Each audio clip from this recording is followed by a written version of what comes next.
Hey everyone, hope everyone is doing well. This is day 2 of week 2 of the Weightlifting House program that they have on their Patreon. This workout started with a complex of a 1+1 power snatch plus snatch balance for 2 reps. I went up to the top end of the range that they gave based on the percentage of 210, and that went well compared to how snatches went the previous day. This day went tremendous. I worked up to similar weights than I did the previous day, and was really starting to figure things out with that second pull past the knees.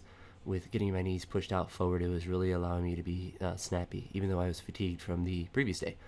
I was really happy with the snatch balance, particularly.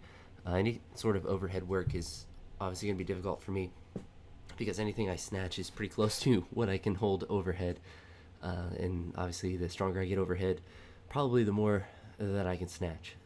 So that's why working the shoulders is always going to be critical for me. I think my best snatch balance is my PR snatch, or it might be less than it now. I don't know. I think it is the same. I think I did 260 with both.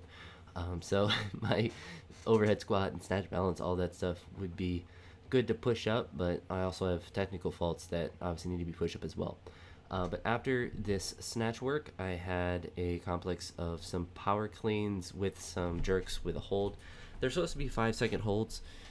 5 seconds is really hard, so I wasn't truly holding it, but I was trying to adhere to at least the idea of pausing when you catch it in the split before stepping it up and not immediately coming up. I mean, at most, I was probably doing like a 3-second pause in the split, but it is what it is. It's hard to count when you have weight over the head and you have very weak shoulders like I do. But I started this complex with 225. I did a couple sets there, then went up to 235, 240, 255. I don't know what the top end of that range was, and you can see here I'm trying to adjust my footwork on the jerk.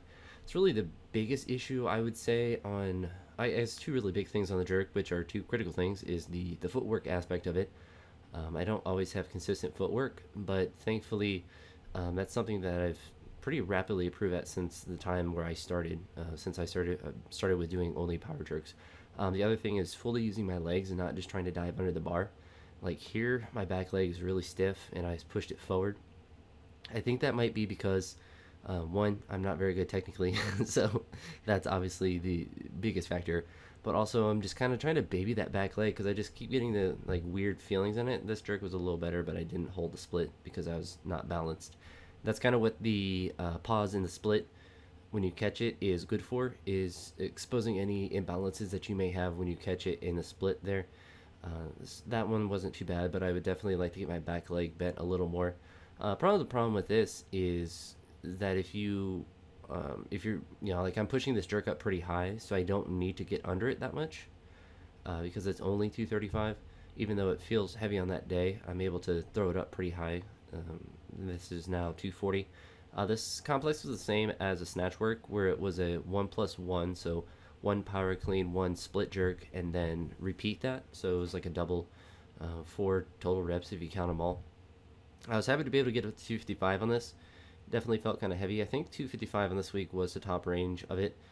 For a lot of this work, it will give you two different weights, so like a bottom weight and a higher weight. For this exercise, I think it was like 220 to 255, or it's usually some weird number because it's based on a percentage of your max. And the goal that I usually have coming in is obviously to work at the higher end of that if you can, depending on how you feel. But also being okay with working towards the lower end of that range, because some days you feel better than others.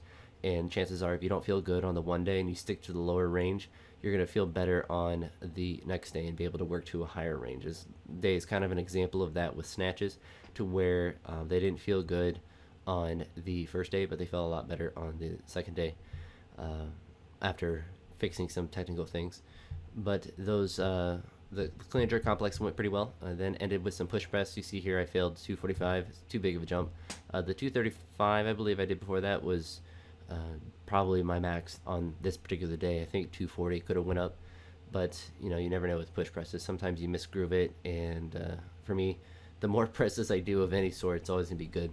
I really like the drop sets after doing a top single. It's kind of how I like to train in general, where you work to a heavy rep and then do drop down sets in general. I like how the drop down sets are programmed. They give you a specific percentage of the weight that you worked at the max to work at. and it's pretty easy volume. It's not anything where you're grinding anything terribly, but you definitely get some good work in. I think it was 2 sets of 5 at the 195, and then 2 sets of 5 at 175. And I think I went off the 245 rep that I missed.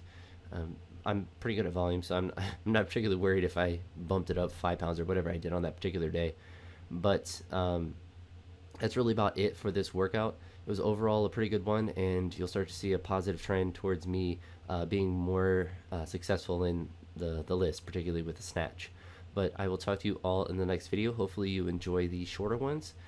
If not, then I guess you'll have to deal with it for a little bit until I figure out how to be more efficient editing longer ones. But I'll talk to you all in the next one. Peace.